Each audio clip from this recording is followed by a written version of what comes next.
Thank you, Dr. Abramson, for joining us. The first question is, how does a historian identify reputable historical sources, and how much of that is left to interpretation? Like maybe an archaeologist processes data a little differently. So tell us the process of,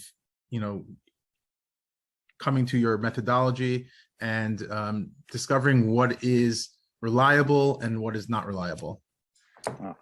Thank you very much for inviting me to your podcast.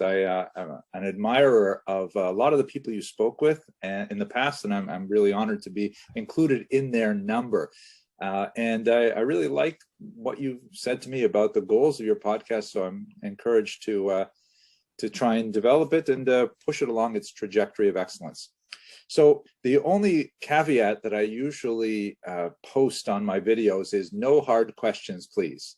And right out of the gate, you've asked a hard question. So I really should cut this off right now, but why not? You're a Touro alumnus, so why don't I try to answer it? The first thing is, how do we determine a reputable or reliable historical source, correct?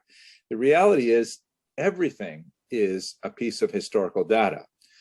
We are living in an era of an abundance of information, and it's not so much discarding information as not being qualified as trying to figure out which information is relevant and which information is not relevant. In other words, as I like to say in different contexts, we have a phenomenal amount of information, but we don't have too much wisdom. Wisdom is the coin of the realm now that we have Google.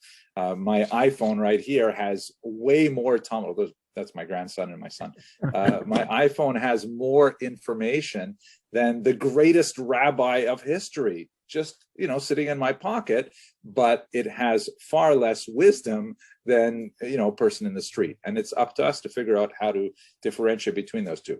How that is interpreted in terms of the discipline of history is that, historians work with a variety of documents and artifacts and try to understand what they reveal about the period that they are studying.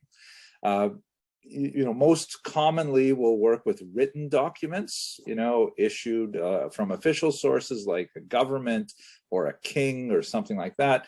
Sometimes we'll have personal documents like memoirs or correspondence.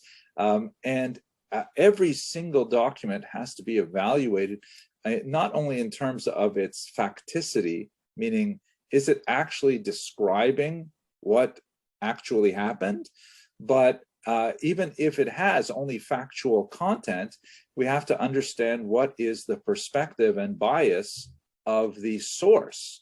Like, for example, if you have, a car crash that occurs at an intersection, and on opposite sides, kitty corner of the street, you have two different people who view the car crash, and they tell the car crash, they describe the car crash to the police exactly how they saw it.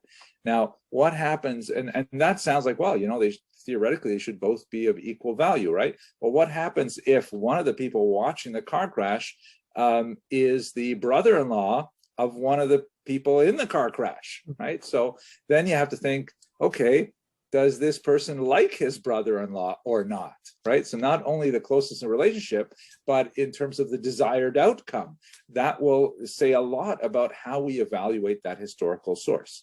But moving beyond documents, historians have to work with things like art, music, even material culture, like things we put in our home. If you go into a home, let's say a typical Jewish home, and you find, like little ceramic statues of dancing Hasidim, does that mean that this is a typical Hasidic home? Most likely not, because most Hasidim that I know don't need ceramic figurines of themselves dancing because they are dancing. However, more, Jewish homes with a more attenuated connection to their Judaism will include those things as kind of a token of a larger identification with an imagined Hasidic world. And so, how a historian approaches the artifact says a lot about the quality of the historical work itself. To put it in another way, We are inundated with historical data. And that's why we have so many books of history, because it is more of an art than a science to interpret the data and try to provide an answer to the question of the 17th century German historian von Ranke, who wanted to know, wie es eigentlich gewesen war, which in German means what actually happened. Right? Everyone will be able to tell a very different story of what actually happened. And it is the challenge of the historian to try and hew as closely as possible to a useful version of what actually happened. See, I know I told you a complex answer there, but you asked a very hard question. I hope that clarifies things somewhat, though. Definitely does. And